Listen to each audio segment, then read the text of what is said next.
Hi, my name is Andrea from 88 Rising, and I am here with John C. Yang from Asian Americans Advancing Justice, AAJC. We've been partnering with them for the past year since the onset of the mounting Asian hate crimes and attacks. And somehow we're here a year later, and things feel like they've gotten worse. Um, we're so honored to have you, John, and John's their president and executive director here to chat with us. And thank you. Thank you very much for having me. I really appreciate what all of you at 88 Rising is doing to raise up this issue from your platform and with your community that you have. Can you tell us a little bit about yourself and your story? Like, who is John? Who are your parents? What does John care about? Thank you. That's a great question. Number one, I'm a parent myself, so I have young kids at home that are in grade school. And I have to admit that a lot of what energizes me and focuses me on the work that I do is trying to make a better life for my kids and making sure that when they grow up, there's a little bit less racism in the world. There's a little bit less that barriers that they have to face. On the flip side, who I am also includes my parents, like all of us and our grandparents. And for me, part of that is my story of how I came to the United States. I came to the States when I was relatively little, around 2 years old. We came because of my father's work, and we stayed here. Unfortunately, his work visa expired when I was about 9 years old, and they made the difficult and courageous decision to stay here in the United States because they recognized that for my brother and me, America was the only country that we knew. So we were actually undocumented immigrants here in the United States for a good 7 years or so until what was called the Immigration Reform and Control Act of 1986, basically a bill passed by Congress, gave us the ability to become citizens in the United States. So that always stuck with me as to sort of why I want to give back to the community. Sometimes people ask me, why do you do the work that you do? So it's both because of my kids on one side, and it's because of my parents on the other side. And think about all of the sacrifices my parents gave. And then thinking here, I live in DC and work in DC. And so knowing what done right, what people in Congress can do, what people in positions of power can do to help communities. And yeah, we know that there's a lot of things that are wrong with politicians these days, but I still believe that there are moments like this where there could be some good that comes out of it and that people could move themselves forward. So that's a little bit about who I am and why I do the things that I do. Did your dad go straight to DC when he immigrated here, or where'd you guys land? Good question. So we landed in Chicago first. Chicago, Illinois was where I grew up. I came to DC for law school. I've stayed here ever since. And it's an interesting thing because being Asian American here growing up in the States, most people are familiar with the fact that we are constantly asked, where are you from? And so here in DC, when I'm asked that question, I usually say, well, I'm actually originally from Chicago. And then, of course, you get the question, well, no, where are you really from? And so it's amusing because it's, sometimes when they say, oh, I thought I detected an accent, I would say, yeah, that's a Midwestern accent that you hear in me. Yeah, I mean, I only asked because my parents, when they immigrated here, was straight to Maine, and they always talk about how kind the people were in Maine to them during that process when they were also scared of, just being ostracized as immigrants. But I mean, going back to you and so you're here in DC and obviously now president of AAJC, and I'd love for you to just explain the work that you guys are doing to our audience joining us now. Sure. So the mission of our organization is to advance the civil and human rights of Asian Americans and to promote fair and equitable society for all. So that's a mouthful. That's a little bit sort of theoretical. I guess the easy way to say it is that we are trying to make our lives here, focused in the US, a little bit better for Asian Americans. But in doing so, lifting up everyone. It's not about Asian Americans versus somebody else. It's about making sure that all of us here in the US are treated a little bit more fairly. More specifically, what does that mean? For us here in the US, it's really focused on immigration laws, voting laws. Obviously we see a lot of racism in different forms right now. It's also about how we look in media, how we look with respect to the internet, because we see a lot of misinformation, disinformation out there. So it's fighting on all of those different fronts. On one level, being a DC organization, we certainly focus on some of the politics, right? Passing legislation, getting policies that make sense for us here in the country. But at the same time, certainly, we will be in court when we need to be. But then just understanding from our community, what is it that they need, down on the ground, sort of what are they missing, and trying to figure out whether it's the federal government or whether it's other entities that can help us get those resources to the people that need it most. I was wondering, was AAJC born out of any particular movement or moment, or just the track of AAJC from its inception and how it's changed, its mission has changed or stayed the same till now? Yeah, so AAJC is celebrating its 30th anniversary this year. We were formed in 1991. And happy birthday! Thank you. Yes. I have to figure out when the exact birthday is, when we were incorporated, but we'll figure that out later. And part of it was sort of the natural evolution, if you will, about Asian American activism here. If you think about it, our activism in many ways, unfortunately, started in the early mid-1980s with the murder of a person named Vincent Chin, which happened in 1982. Some of your viewers probably know about him, many may not actually.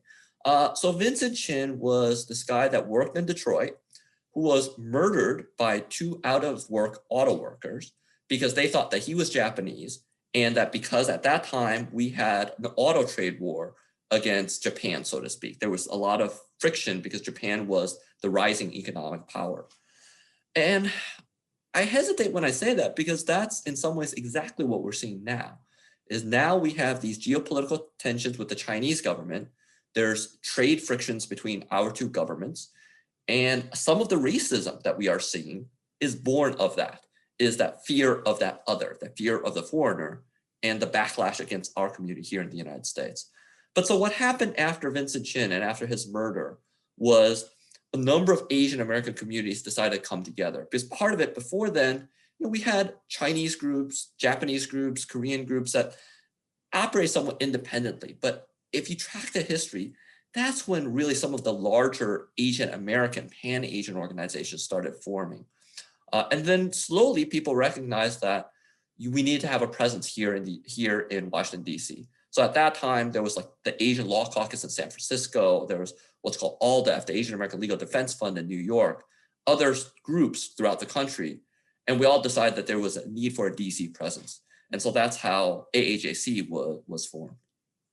I mean, it looks like you do a lot on the national level, and you have your hands in a lot of things, from lobbying to bystander intervention training. And for everyone here today, just could you tell us more about what AAJC does on that national level versus the community and the individual level across the US, so everyone can understand how they can get involved anywhere? Sure. So on the national level, one of the ways in which we operate is we have 4 other independent affiliates. So each of us work independently. One's in Atlanta, one's in Chicago, one's in LA, one's in San Francisco. And so all of us as executive directors, we're co-equals, get together to sort of try to coordinate our work. So if you're located at any of those places, one of the things I would certainly recommend is look up those independent affiliates and get involved with them, because each of us will do slightly different work. How we at AAJC, part of how we operate is just sort of, we try to be a connector of sorts. There's the federal stuff that we do, in terms of legislation, advocacy, et cetera. There's some things that we do on a, if you will, the national scale, like bystander intervention training, that especially in this virtual environment, we could do anywhere. But even there, what we're trying to do is make sure that local organizations have their own version of it. So Chicago has their own version right now, and Los Angeles is developing their own version, because we know, what appeals to a Midwestern audience isn't necessarily what appeals to a New Yorker audience, right? And so making sure that we take the general idea and then really make sure it makes sense, it resonates with those local communities. So that's part of the work that we do, is just connect people, right? And then part of it is just making sure that we have a common message, we have a common story. And some of that's about data, making sure that we do the research so that people know what data we have. One of the things that you always hear people talking about now is that Asian Americans are the fastest growing community in the United States.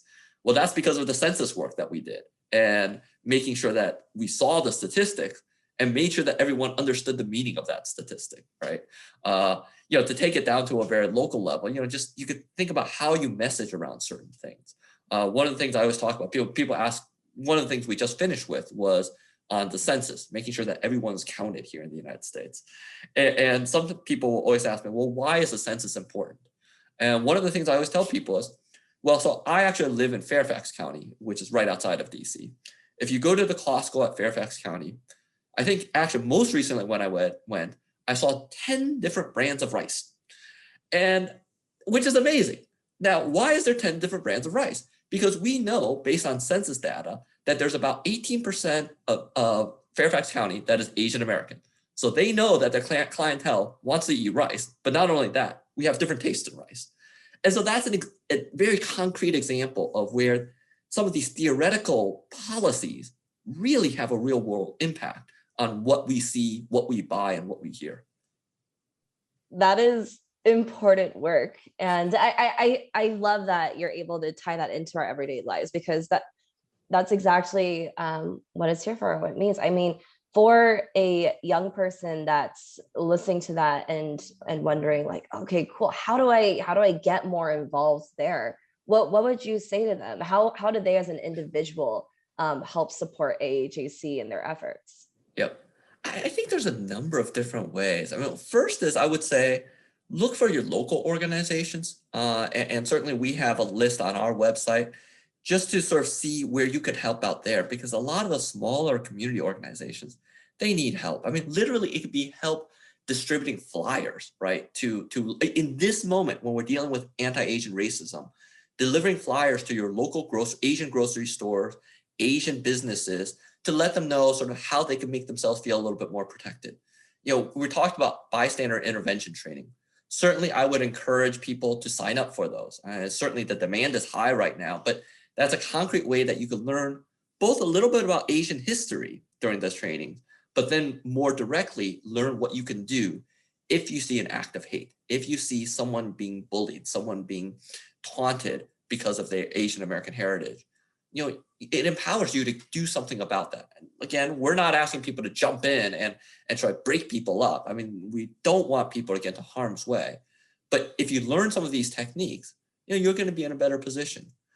Then the other thing that oftentimes comes up in these moments is, we're seeing this right now, a lot of rallies around, stop Asian hate.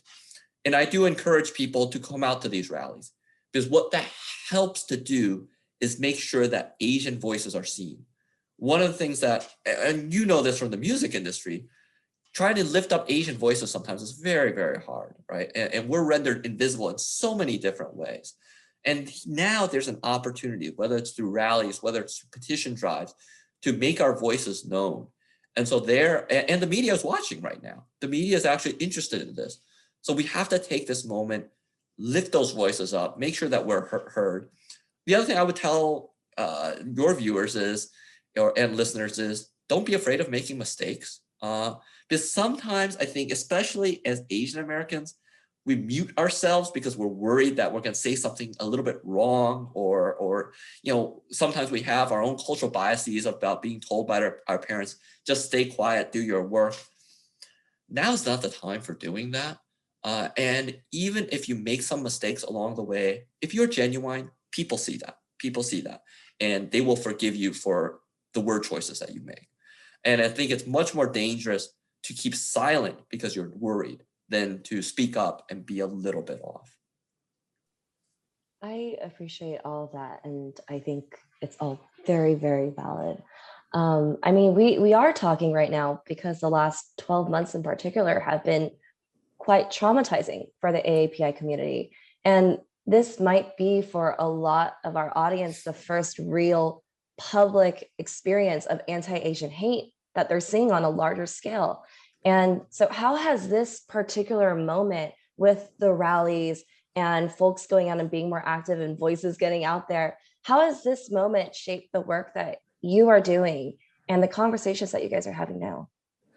I think we're just trying to harness all of that energy towards something positive and better at this point. because we do have this moment where lawmakers are paying attention, media is paying attention, corporations are paying attention.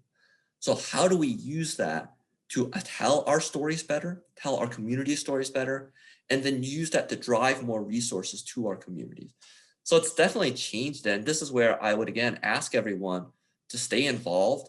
I mean, yes, the rallies are going to probably go away after a couple of weeks. I get that. But find ways to stay involved. And then when I say stay involved, stay engaged at the local level, right? Because if you're in your 20s, your 30s, there are local organizations that you can get involved in to really sort of do some of this work. I mean, if you're a parent of young kids, get involved in your PTAs, get involved at the local city council level, because that's actually in many ways where real change happens as well. I mean, yes, there's a federal government that can do certain things, but if we're going to address racism, we really need to do it at a grassroots level as well. One other thing I would offer, I mean, again, this is small, but I would encourage people to do it, is PBS has a documentary on Asian American history.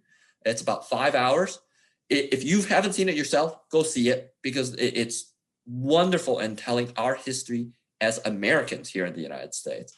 If you have seen it, reach out to your friends or people that you know that are not Asian American and ask them to see it.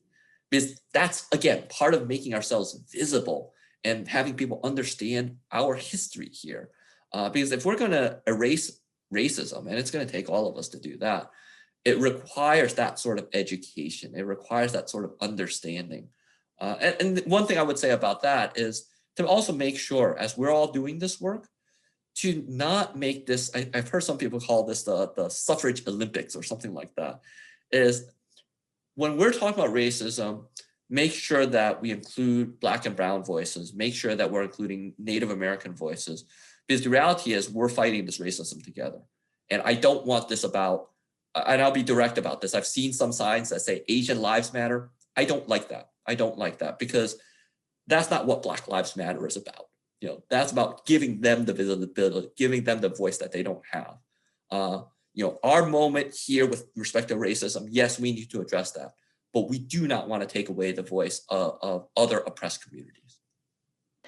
100%. And I think you raised a lot of very interesting points there. And firstly, just going back to history, and a lot of history for people of color across the board is just, it's not told at the same level that you see white American history is told. And I think that a lot of our peers are learning about Asian American history right now through social media mostly. And I mean, I've certainly learned a lot more than I thought I knew a lot. But what would you say to folks that are looking and feeling a little bit defeated right now and really overwhelmed with the social media onslaught of just all this information to process, and to people that are unpacking this for the very first time and just flooded with this news? How would you advise that they deal with processing all of this and cope? Number one is it's okay to feel overwhelmed. All of us do. And so give yourself a moment to just take it all in and not feel like you have to react to everything. I think that's important. Make sure you go at your own pace, because now the news cycle is so fast that you feel like you need to react to everything. It's okay. It's okay. I mean, I think we need to take the moment for ourselves. So I want to be very, very careful about that. Along those lines, actually, one thing I would ask you to do, right, if you have parents that you can reach out to, make sure that they're doing okay. Because I think there's been a few instances that I've heard where parents have really felt down, really felt troubled about bringing their kids into the situation that we have right now. And that just really makes me sad, because, for our parents, and I think about my parents again, who are so courageous in bringing us to this country, I don't want them to have any regrets about that. I don't want them to think, oh my gosh, what did I do to my kids? And I know that there are parents thinking that way. And so, I want everyone to reach out and embrace each other. Certainly that's important. But then think about, okay, I've taken this little bit of time. Where do I want my voice to be? And there's so many places your voice belongs. For me, it's in the civil rights field, so to speak, right? In sort of speaking to media, speaking to members of Congress, et cetera. That's not for everyone. And whether you want to express yourself through music and art, whether you want to express yourself in a corporation, that's okay too. Don't feel like you're quote unquote selling out. This is another place that I really have problems when people get worried about that or hung up about that. Is yes, I do think you sell out if you forget about your community, if you never speak out on behalf of your community. Yes, I would say that is a fear. I don't want people to do that. But look, there are going to be times that if you need to raise your family and if you need to make a living, it's okay to go to a corporation. It's okay to go into, at a private company. But then think about how you could still use your voice there. Because the reality is we need more Asian Americans speaking up from those insides as well, and tell people within that corporate hierarchy or other hierarchies, whoa, what's happening is not wrong. Can we take a moment and speak about what's happening in the Asian American community? So that's important. Look, I so much appreciate this partnership with 88 Rising because you all reach a different platform than I ever can. I mean, let's face it. Sometimes when I talk like a lawyer. I talk like someone that's been in DC a while. And so it doesn't resonate. And there's just something about hearing stories told through song, hearing stories told through poetry, hearing stories or seeing stories told through art that just resonates in a different way. And again, I don't want people to lose their voice and feel like that doesn't matter, because it absolutely does. And for someone like me also, I'll admit, when I get down, listening to music, listening to some people talk about their stories through music, so much inspires me and gives me that energy to keep going. So please, please just find your voice, be true to yourself, and don't worry about what that means in the bigger context, because you will find yourself. I mean, I think we're all here because we just want to share stories, right? We want to share the stories of our parents. We want to share the stories of our grandparents, and we want our own stories to be heard. And so I think what you were saying is about corporations, and we can just start individually and just making sure that people see us and know that we're here. There's also the complicated issue of the incredible wage gap between Asian Americans, and make the hire, write the check. That's all very important. And checking in on your parents. We encourage everyone to please check in on your parents. I mean, why do you think that this is so upsetting for people and so hard for a lot of these parents to talk about, or ourselves? I think it's complicated. I think there's a lot of reasons. Part of it is that traditionally, we've always been sort of to use a stereotype, which I think is somewhat accurate in many of our communities, that you just keep your head down, do your work. And if you do that, everything will be okay. Part of it is, I think at times we feel that we don't have much of a choice. And so that's why we just kind of focus in on what we can control and feel that if we try to go beyond ourselves, that we're setting ourselves up for failure. I think those are part of the reasons why we don't want to exert our voice as much. I think there's the other reality is, look, our Asian American community is actually relatively young. If you go back to 1960, we're only like about 0.5% of the population here in the United States. And it wasn't until there was an Immigration Act in 1965 that you saw this skyrocketing of numbers here in the United States. And so in that sense, if you think about people immigrating in 1965, and I'm just going to do the kind of the simple stuff here, right, is they have kids, and then their kids are now in their 30s or 40s that are getting politically active, that are getting active. So in that sense, we should also give ourselves, our community, a little bit of patience. Sometimes we get frustrated. It's like, oh, why haven't things changed more quickly? We can always say that, but the reality is politically, we're only coming of age now. So the better question is, okay, what can we do now to really start that change? Because look, back in the 1970s, I'm not going to forgive Asian Americans I'm not going to get mad at Asian Americans for not speaking up, because there are so few of them that it's hard. I mean, you got to say what you want about, oh, you should always speak up. But come on, let's be real. If you're the only one in the room, I mean, when I grew up in the Midwest, I was oftentimes the only Asian American in that classroom.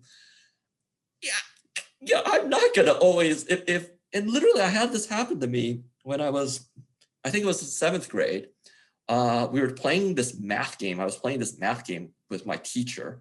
And basically you're solving math problems to get from one side of the board to the other side of the board, and you're trying to block the other person from doing that. She actually said, oh, I think you found the chink on me. And she meant it because, as in the chink in the armor, which is the gap in the space. But obviously, you can tell I get emotional about this a little bit. That hit me the wrong way. You hear the giggles in the classroom, but as a 7th grader, you can't say anything. You're not gonna, and you don't know how to react to that. So that's a long way of saying it's okay if you don't always speak up. It's okay if you don't always speak up. But then think about how, as you could tell, that moment stuck with me. How do you prevent that from happening? How do you help educate in an appropriate way? That teacher was, and maybe people criticize me for saying she wasn't racist. She wasn't trying to be racist. It was just she was not thinking it through well enough, right? I want to get to a point that would never cross her mind to say something like that, especially in that setting.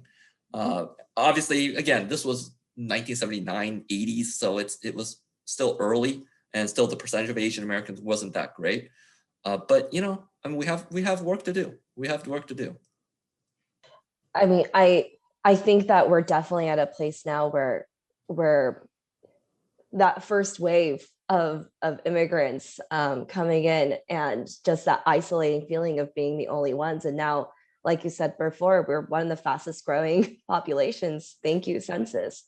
And there's collective power in that.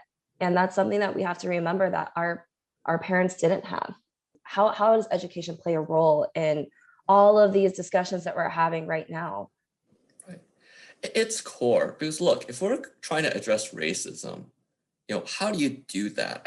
When a racist act happens, obviously we could come swoop in, if you will, help the victim, deal with the perpetrator, make sure that perpetrators held accountable somehow, raise awareness of the issue, all the things we're doing now, right? But if you're trying to prevent it from happening in the future, if you're trying to prevent racism, what do you do? I think the best way to do is educate people about why it's wrong or why certain beliefs are racist. And when you say educate people, how do you educate people? For us in the Asian American community, that racism typically stems from this notion of being a foreigner, what we always call the perpetual foreigner in our community, right? And this notion that whether we were born here, no matter how long we've called America our home, we're seen as from some other country, we're treated as suspect. We are, at least in the context of COVID-19, the people that bring the disease over to the country, that are super spreaders of some sort, when all of that is false. So how do you educate? Part of it is just going to what you said, Andrea, about educating about who we were in this country. There's so much education around how America was built. Well, how was America built? In part, the railroads were built by Chinese railroad workers. There's so much about how America was really a central part in defeating Nazism, which it was. How did that happen? Because in part, a group of Japanese American soldiers whose families were being kept in internment camps back in the United States were fighting on the very, very front lines, most decorated, most injured battalion in this entire country during World War II. So if you're really being honest and telling the stories of America, those stories have to include these pieces as well, rather than just on sort of what white America looks like. And I will call that out as white America, because that's what our kids are still reading in their textbooks. It's getting better. It's getting better. There are sections on Native Americans. There are sections on African Americans and civil rights. But those stories are still way too few. And they're not complete. And there's more work to be done. Because even as I think about those stories about Native Americans, it is in the context of Native Americans as the settlers were coming in. and not the contributions of Native Americans as part of this country. The people that really were the ones that built the skyscrapers, the people that were really part of the scouts that could talk in code during World War II. Those are the stories that aren't told and that need to be told.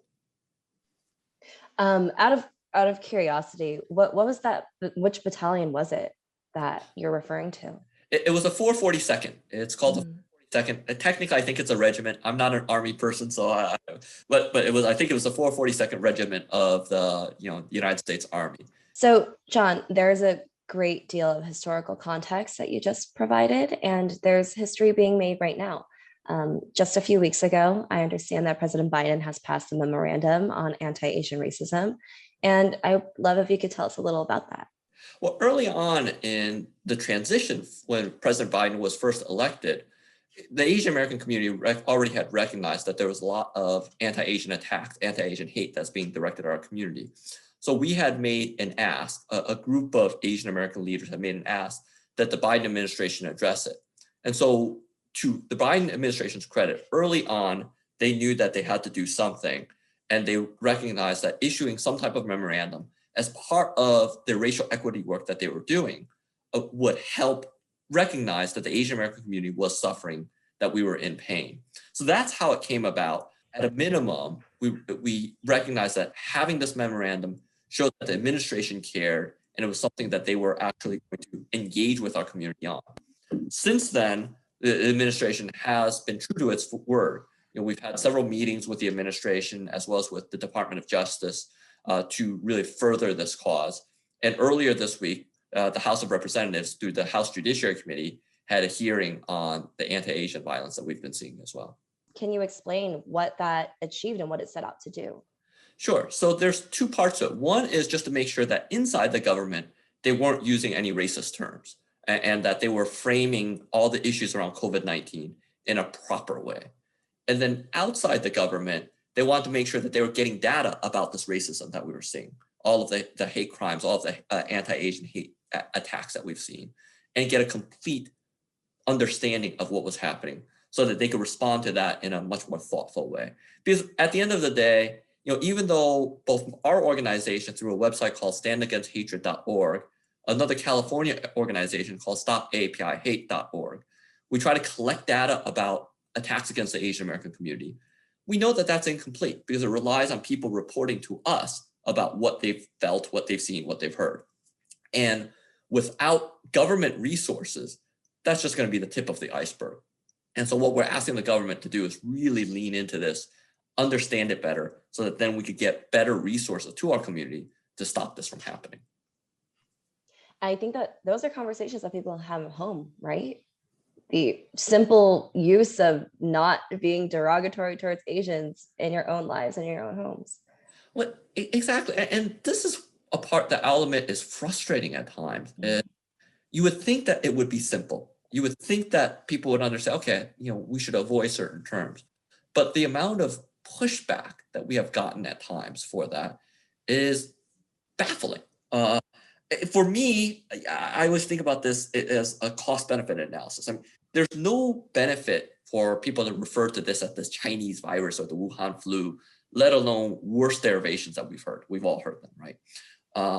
And there's a clear cost to our Asian American community for using those terms.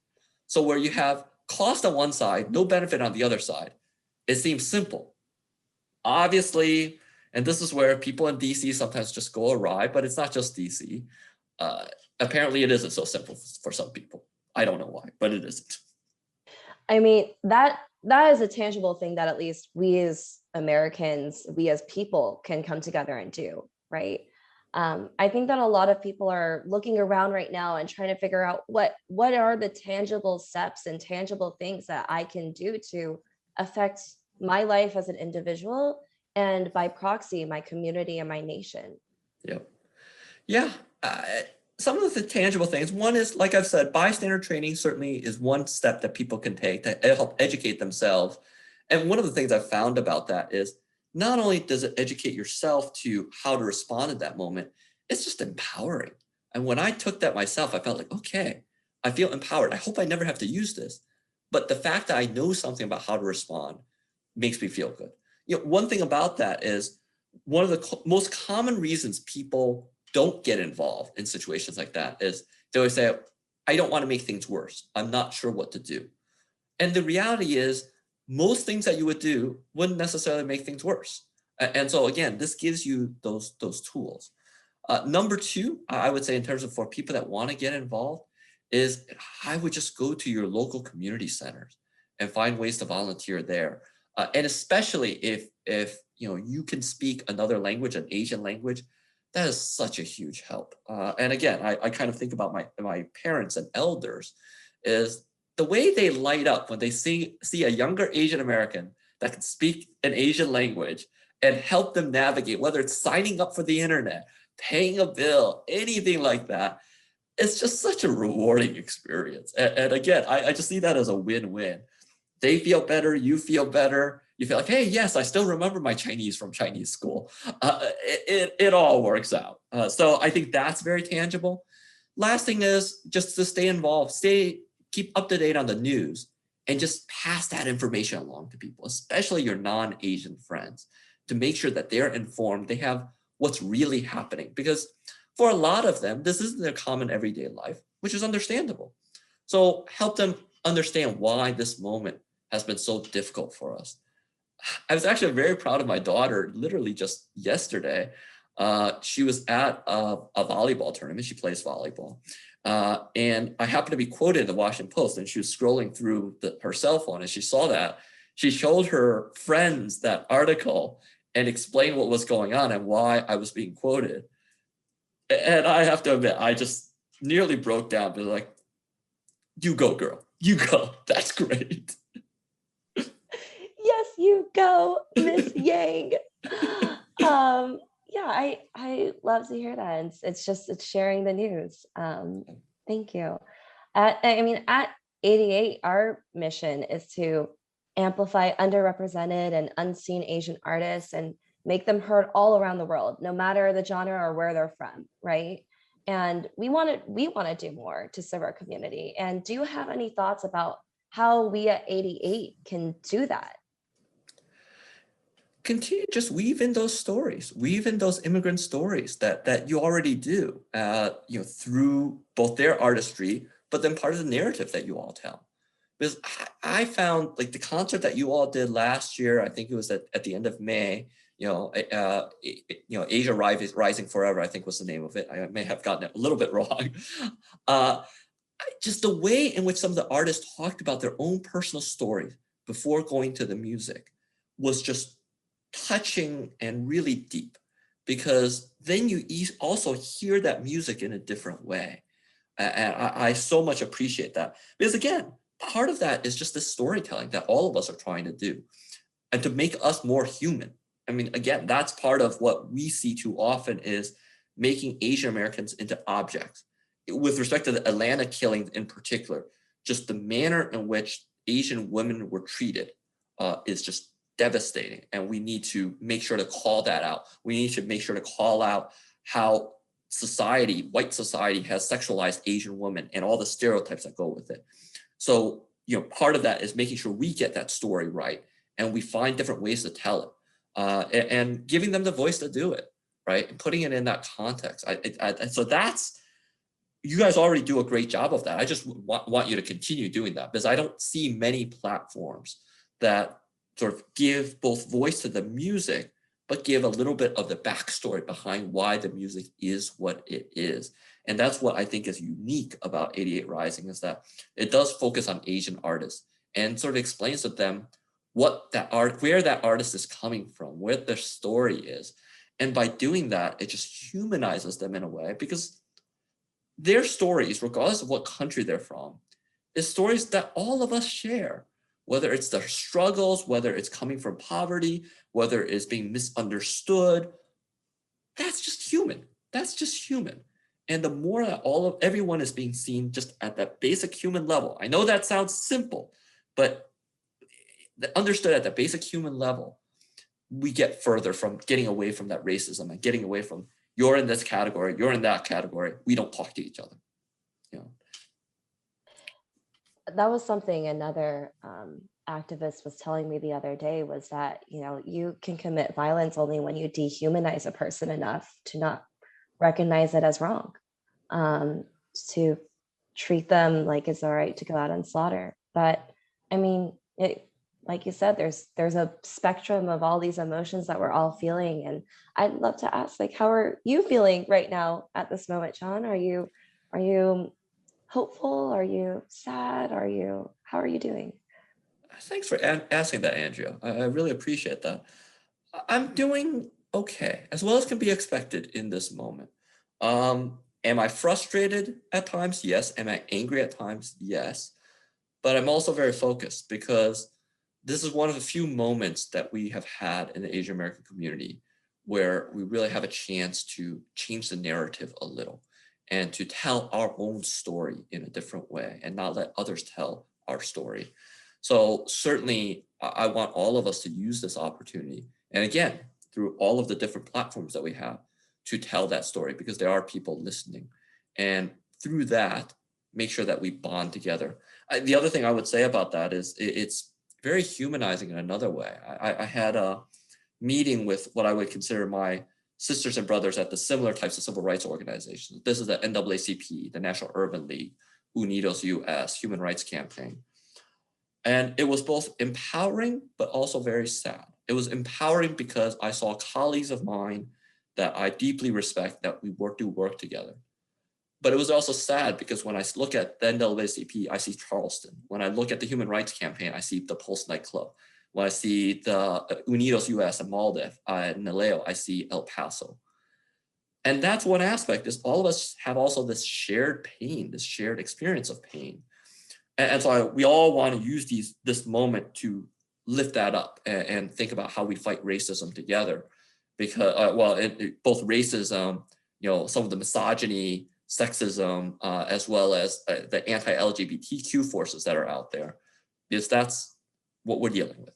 And it takes that united voice, saying very different parts at times, but that united voice to combat that together.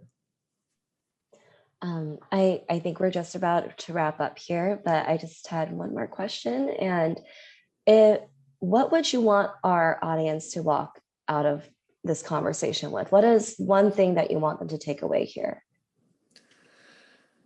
I'm not sure if I could say one thing. I think a couple of things. One is keep focused on the change that you want, but also to have some patience with yourself to get there. This is going to be a long-term thing. We're not going to solve racism overnight, and we should accept that, and that's okay.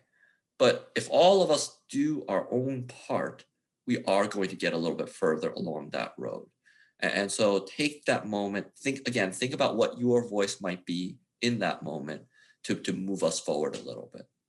That was very well said. And with that, we're done. And thank you so much for your time again, John. I really, really appreciate it. And this won't be the last time we're talking. So we'll chat again soon. Thank you. Thank you very much.